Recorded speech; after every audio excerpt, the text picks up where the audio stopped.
بسم اللہ الرحمن الرحیم۔ مفتی صاحب، اگر آدمی جنات کو دوست بنا دے تو ان سے نقصان ہوتا ہے یا نہیں ہوتا؟ جنات کو کسی عمل سے دوست بنا دے تو اس سے نقصان ہوتا ہے یا نہیں ہوتا؟ اگر وہ کوئی چیز لاتے ہیں تو اس کا شرعی حکم کیا ہے؟ اچھا سوال ہے۔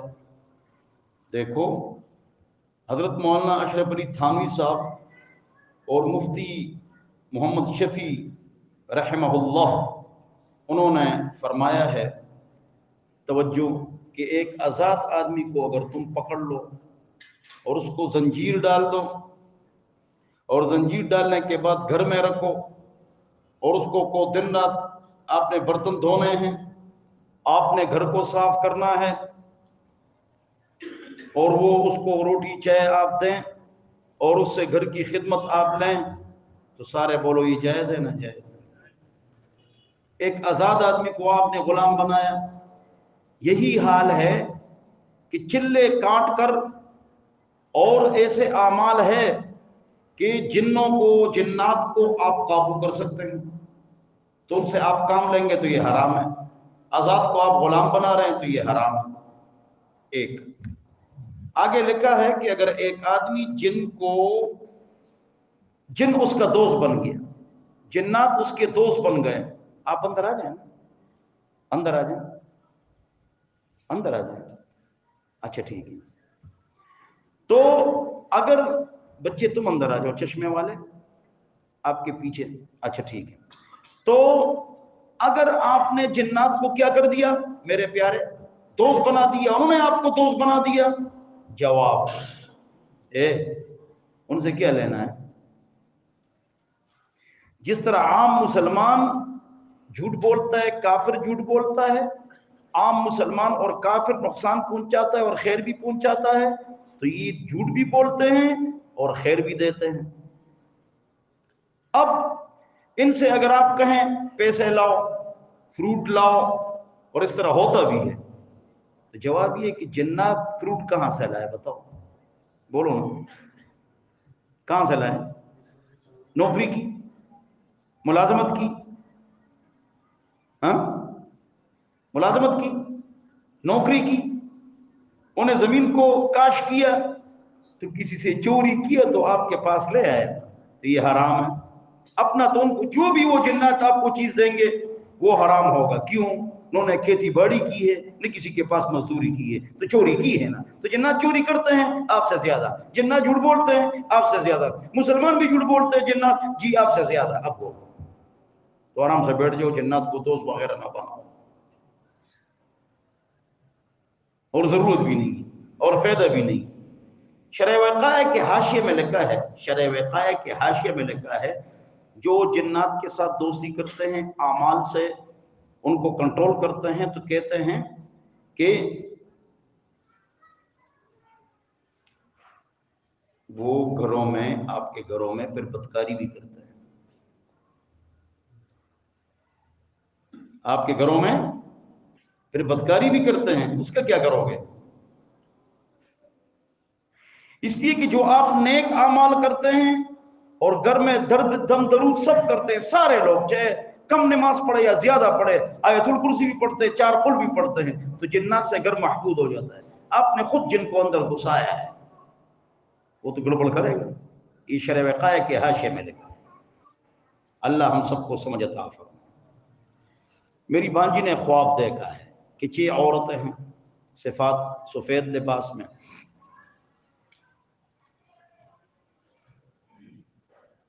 دھوتی ہے خوبصورت سفید، قمیص ہے، عمامہ مبارک ہے، پٹکا ہے، خوبصورت ہے، اور اس آدمی نے خود کہا میں محمد مصطفیٰ ہوں، اور نے کہا کہ غریبوں کی مدد کرو، محنت کرو، اللہ سے دعا مانگو، صرف اللہ سے دعا مانگو۔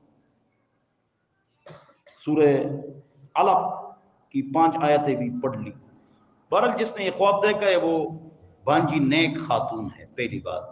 دوسری بات یہ کہ واقعتاً اس نے محمد مصطفیٰ کو خواب میں دیکھا ہے، یہ بات بالکل ٹھیک ہے۔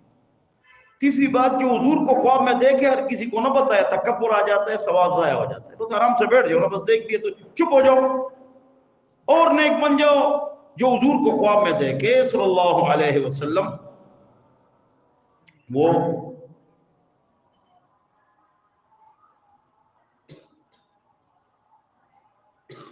سنت کے مطابق زندگی گزارے. اور سنت کے مطابق زندگی گزارنے کے لیے بہترین کتاب، آپ حیران ہوں گے، اسوہ رسول اکرم ہے. کون سی کتاب ہے؟ اسوہ رسول اکرم صلی اللہ علیہ وسلم. اس میں حضور کا اٹھنا بیٹھنا چلنا پھرنا، شادی غمی، حکومت، رعیت، کاروبار، سب کچھ اس میں موجود ہے. تیل، عطر، کپڑے، سونا، جاگنا، سب کچھ موجود ہے. اور آپ حیران ہو جاؤ گے سارے ساتھی.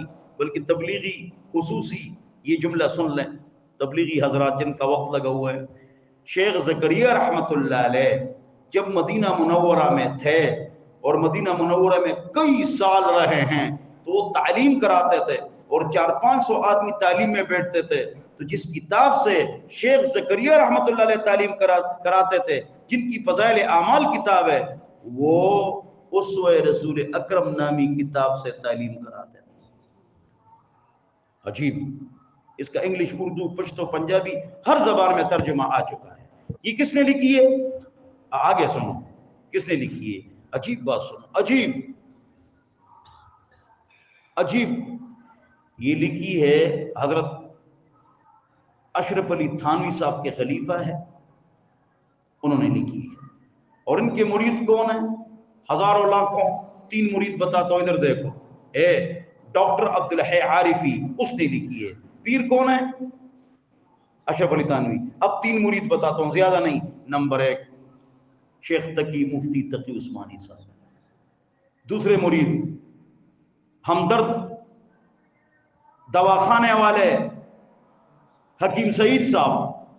تیسرے مرید صدر ضیاء الحق صاحب. صدر ضیاء الحق ان سے بیعت ہے، تقی عثمانی ان سے بیعت ہے، حکیم سعید ہمدرد والے ان سے بیعت ہے. انہوں نے یہ کتاب لکھی ہے جس سے شیخ زکریا تعلیم کراتے تھے. اللہ اکبر. مفتی صاحب پورا سوال پڑھو. گزشتہ جمعے کو بھی آپ نے پورا سوال نہیں پڑھا تھا، تو صحیح پڑھا کرو، پورا پڑھا کرو، آخر تک پڑھا کرو. اچھا میرے ابے، میرے ابے.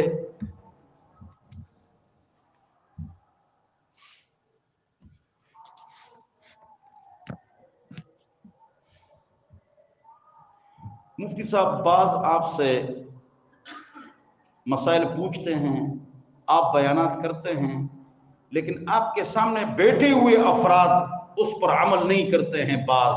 تو ان کے بارے میں آپ کا کیا خیال ہے؟ یہاں کوئی بیٹھا ہوا ہے جو کسی اور ساتھی کا اس کے ساتھ اس کی لگتی نہیں، اور دونوں میرے بیان میں آتے ہیں، تو یہ پرچی انہوں نے اس کے لیے لگائی. تو اس پر ایک لطیفہ سنو. بولو سناؤں کہ نہ سناؤں؟ وہ لطیفہ تو بھول گیا، لیکن یہ زبردست لطیفہ ہے. ہمارے ڈاکٹر حنیف صاحب تھے، میرے بیٹے کا آپریشن بھی کیا تھا. مجھ سے بہت محبت کرتے تھے کہ موسیٰ میرا نکاح آپ پڑھائیں گے. تو مجھے کوئٹہ جہاز کا ٹکٹ بھی دیا آنے جانے کا. میں نے اس کا نکاح پڑھایا. اور اچھے نیک اللہ والے ڈاکٹر تھے ڈاکٹر حنیف. تو لطیفہ یہ ہے کہ میں نے نکاح پڑھایا. جب نکاح پڑھایا نا تو وہاں ایک آدمی نے کہا، وہ MNA تھا. کیا تھا؟ اور پیپل پارٹی کا تھا. اور آپ جانتے ہیں جو سیاست کو جانتے ہیں، بسم اللہ جان کوئٹہ MNA پیپل پارٹی وہ تھا.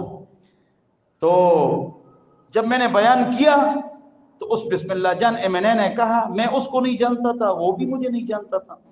تو میں نے جب بیان کیا تو اس بسم اللہ جان MNA نے کہا پشتو میں، ان کی اپنی پشتو ہے ہم سے جدا، یعنی آپ لوگ بیانات کرتے ہیں اور کوئی اس پر عمل نہیں کرتا تو فائدہ کیا ہے.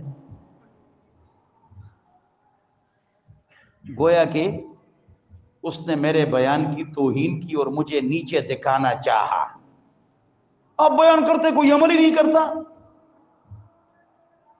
تو میں نے اس کو کہا میرے پیارے بھائی، حضور اکرم صلی اللہ علیہ وسلم بھی بیانات کرتے تھے.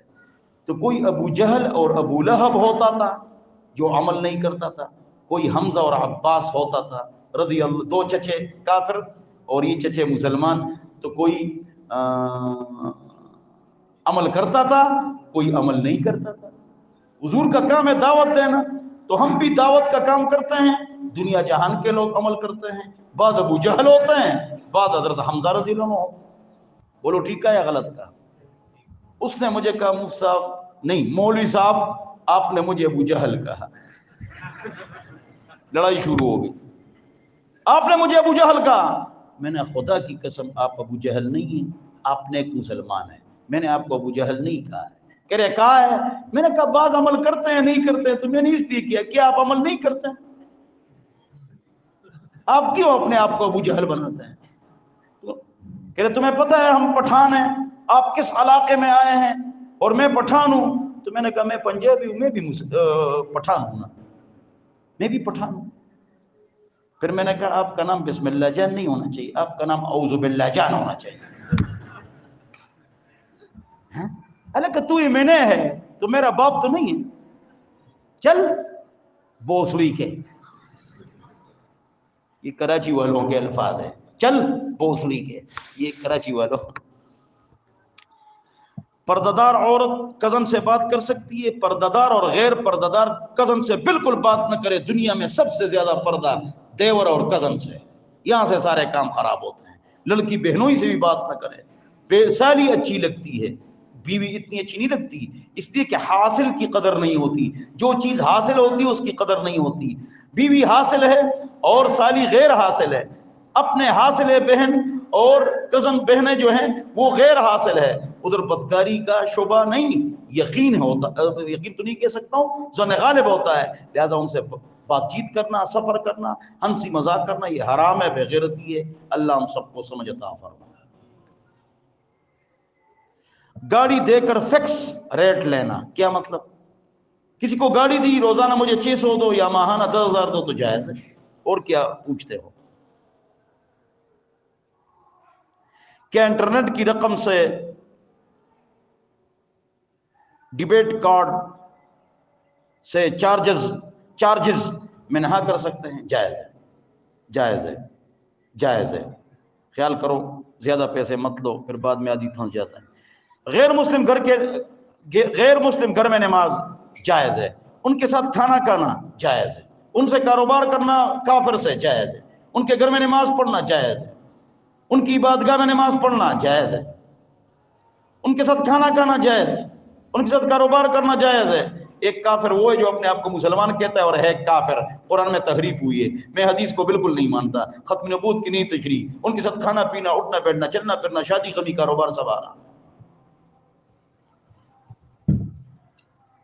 کمپنی سے میڈیکل انشورنس لینا، اگر وہ زبردستی کرائیں تو معاف ہے اور استفادہ کرنا جائز ہے، اور اگر آپ کو اختیار ہو تو انشورنس، میڈیکل انشورنس مت لو۔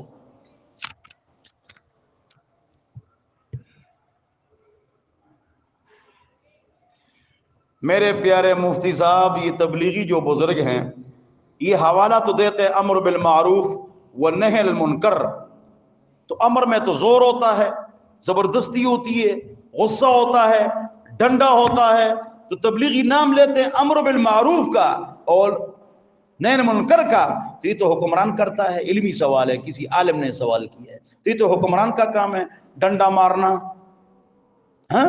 تو یہ تبلیغی تو حوالے دیتے ہیں امر بالمعروف کا اور التجا کرتے ہیں، منت کرتے ہیں، سماجت کرتے ہیں۔ یہ کیوں اس طرح کرتے ہیں؟ سوال علمی ہے، جواب بڑا دلچسپ ہے، جواب دے دوں کہ نہ دے دوں؟ دیکھو ہمارے بزرگوں کے سردار حاجی عبدالوہاب صاحب کیا کہتے تھے، کیا فرماتے تھے؟ دعوت و تبلیغ کے نام سے جو کام ہو رہا ہے، دعوت و تبلیغ کے نام پر جو کام ہو رہا ہے، کیوں؟ دعوت تبلیغ تو کافروں کو ہوتی ہے، اگر نہ مانے تو ٹیکس دیں گے اور نہ مانے تو ان کی پٹائی کریں گے، لڑیں گے ان کے ساتھ، جہاد کریں گے، تو یہ تو دعوت تبلیغ اس نام پر ایک کام ہوتا ہے۔ ہمارے بزرگ جو جملہ استعمال کرتے ہیں گڈ، کہ یہ دعوت تبلیغ کے نام پر کام ہے۔ کام کیا ہے؟ نصیحت ہے، التجا ہے، منت ہے، سماجت ہے۔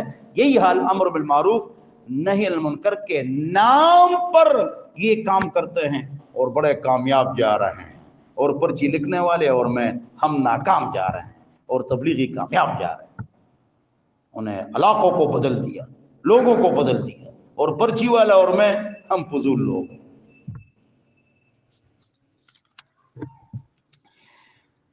ایک آدمی ہے اپنی بیوی کو طلاق دے دی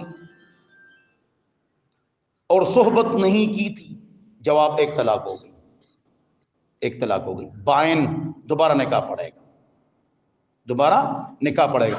لیکن توجہ سے سنو، اس ذرا مشکل مسئلہ ہے، ذرا دماغ حاضر کرو بچوں۔ لیکن اگر اس طرح طلاق دی، نکاح ہو گیا، رخصتی نہیں ہوئی، بیوی کو اس طرح طلاق دی، دیکھو تجھے طلاق ہے، طلاق ہے، طلاق ہے، تو ایک ہو۔ یہ صرف کس کے لیے؟ تین ہوتی ہے، ایک نہیں ہوتی، تین ہوتی ہے، ایک نہیں ہوتی۔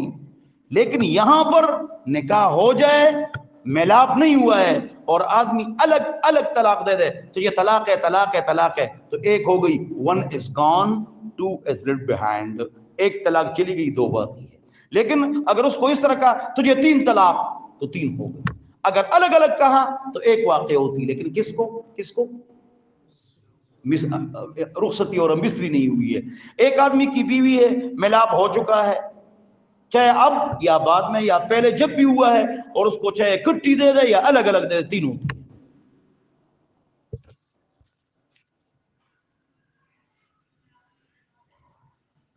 تیسری اور چوتھی رکعت میں ہم مل گئے، اللہ کے بندو، تیسری اور چوتھی آپ کو مل گئی، تو کون سی رہ گئی ہے بولو نا؟ پہلی اور دوسری، تو جس طرح پہلی اور دوسری ہوتی ہے اسی طرح ادا کرو نا۔ لیکن اگر ایک رہ گئی تو اس کا طریقہ سنو، اس کا طریقہ یہ کہ جب کھڑے ہو جاؤ، یہ آپ کی پہلی رکعت ہے، مکمل کر کے پھر قاعدہ کرنا ہے، پھر بعد میں دو پڑھنا ہے، تو پہلا قل اللہ احد والا اور دوسرا بغیر قل اللہ احد، لمبے ڈک دویم تش۔ اگر بھائی سے ایک رشتہ دار نے تعلق ختم کرنے کا بولا تو میں ان سے تعلق ختم کروں؟ نہیں۔ میں قرآن کا حافظ ہوں، تجوید کمزور ہے، تجوید ٹھیک کرنا چاہتا ہوں، جو قرآن کی تجوید ٹھیک کرنا چاہتا ہے، آئندہ جمعہ سنو، آئندہ جمعہ یہاں کلاس لگے گی، باہر جس کی قرات تجوید یہ ٹھیک نہیں ہے وہ سیکھیں گے، سکھائیں گے۔ جو ٹہرنا چاہے تو اس کلاس کے بعد ہماری تجوید کی کلاس آئندہ جمعے کو لگے گی، خوش ہو جاؤ، تو یہ حافظ بھی اس میں شریک ہو جائے۔ فلسطین میں شیعہ ہیں جی، کیا شیعہ اسرائیلیوں سے لڑ رہے ہیں؟ یہ پروپیگنڈا ہے، نہیں لڑ رہے ہیں۔ میڈیا پر یقین نہ کرو۔ کافروں کے ساتھ تعلقات کی کتنی قسمیں ہیں؟ ایک وہ کافر ہے جو اپنے آپ کو مسلمان نہیں کہتا، یہودی، عیسائی، سکھ، ہندو، سیکولر، ایتھیسٹ، ان کے ساتھ تعلقات کی 4 قسمیں ہیں۔ نمبر 1 کاروبار جائز ہے، 2 دلی محبت حرام ہے، 3 ہمدردی جائز ہے، ان پر زلزلہ ہے امداد کرو، 4 اگر پھنس جاؤ تو چاپلوسی بھی جائز ہے، چاپلوسی کہ جان چھوڑاؤ، معاملات، موالات، مواسات، معاملات، موالات، مواسات، یہ 4 قسم ہیں۔ لیکن جو اپنے آپ کو مسلمان کا اور ہو کافر، اس کا بتا دیا۔